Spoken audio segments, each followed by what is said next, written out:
અમરેલીના જયસિંહપરા રોકડનગરમાં ભવ્ય શાક ઉત્સવ યોજાતા વિશાળ સંખ્યામાં હરિભક્તો ઉમટી પડ્યા હતા। અમરેલીના જયસિંહપરામાં આવેલ રોકડનગર ખાતે શ્રી લક્ષ્મીનારાયણ ગ્રુપ મંડળ તથા સ્વામિનારાયણ મહિલા મંડળ ધર્મકુળ આશીર્વક્તિ મહિલા મંડળ દ્વારા સંયુક્ત ઉપક્રમે શાક ઉત્સવ યોજવામાં આવ્યો હતો। વડતાલ પીઠાદીપ્તિ પૂજ્ય 1008 અજેન્દ્ર પ્રસાદજી મહારાજ અને 108 ભવ્ય આચાર્ય લોગેન્દ્ર પ્રસાદજી મહારાજના આશીર્વાદથી યોજાયેલા શાક ઉત્સવ પ્રસંગે પૂજ્ય સદગુરુ સ્વામી નિત્ય સ્વરૂપ દાસજીએ ઉપસ્થિત રહી સત્સંગ કરાવ્યો હતો તેમ ડીકે દેસાઈએ જણાવ્યું છે। કામ બને જ નહીં અંતઃકરણ કુવાનું દ્રષ્ટાંત આપ્યું છે મહારાજે વચનામૃતમાં બહુ સુંદર છે। કૂવો ગાળતા હોય ઉપરનું પાણી આવે ને તો એનો વિશ્વાસ નહીં ક્યારે વયું જાય પણ ગાળવા નહીં દે।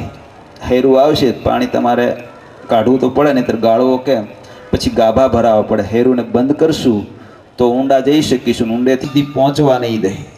એ વિષયનું પાણી છે એ આપણને અવરોધ કરશે એટલે અંતરનો પૂર્ણકામપણાનો આનંદ જે આવવો જોઈએ એ નહીં આવે। પછી આપણે સત્સંગના માધ્યમથી હેરુને બંધ કરશું, શબ્દાદિક પંચ વિષયમાં આપણા મનની વૃત્તિને જવા નહીં દઈએ તો ઊંડાણ સુધી પહોંચી શકીશું, યાની ભગવાનની મૂર્તિ સુધી પહોંચી શકીશું। અને ભગવાનની મૂર્તિ એ પાતાળનું પાણી માનજો, પછી એ ગમે તેવા દેશકાળમાં એ પણ ક્યારેય નાશ નહીં પામે, પૂર્ણ કામ થઈ જઈશ।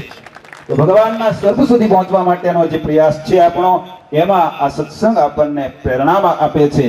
સત્સંગના માધ્યમથી બળ આવે છે આત્મામાં અને એ બળ આપણને ભગવાન સુધી લઈ જઈ શકે છે।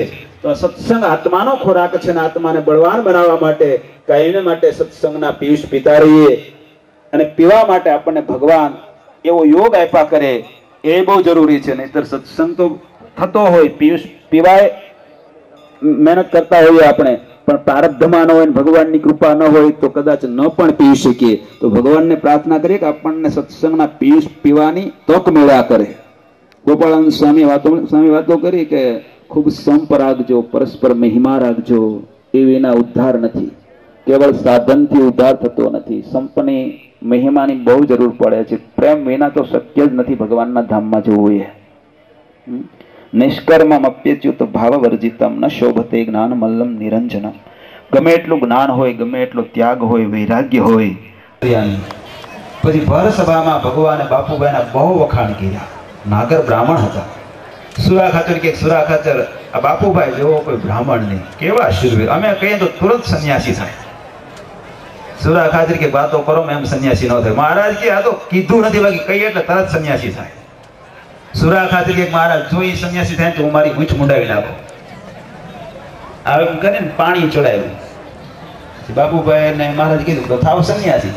બાપુભાઈ ને એમ કે મહારાજ તો મજાક કરે છે, પણ પછી ખ્યાલ આવ્યો મહારાજ મજાક નથી કરતા। મહારાજે કીધું તો 6 મહિનાની આયુષ્ય છે નહીં, 6 મહિના પછી એનો દેહ પડવાનો છે। બાપુભાઈને થયું મજાક નહીં, આ તો હકીકત છે।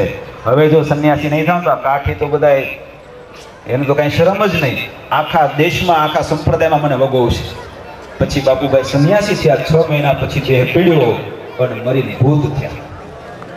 ભગવાનની હારે રહેતા હતા, ભગવાનનું ભજન કરતા હતા, ભગવાનની આજ્ઞાથી સંન્યાસી થયા, છતાંય ભૂત થયા। અને ઇતિહાસ એવું બોલે 12 વર્ષ સુધી ભૂતની યોનિમાં રહ્યા, પછી ભગવાનને પ્રાર્થના કરીને ધામમાં ગયા। કોઈ પણ દોષ, એમાં લોભ પ્રવેશ કર્યો હતો, કોઈ પણ દોષ આવશે તો દ્રોહ કરાવશે, અને દ્રોહને કારણે ક્યાં જવું પડે, ક્યાં ઠહકાવવું પડે કઈ નક્કી નથી। માટે આપણી હરેક ક્રિયા ભગવાનને, પૂજ્ય મહારાજને, પૂજ્ય લાલજી મહારાજને, પૂજ્ય સંતોને અને નાના હરિભક્તોને રાજી કરવાની માટે હશે, ત્યારે જ આપણા સૌ કોઈનું શ્રેય થશે। એ વિના કલ્યાણ થવું બહુ કઠણ કામ છે।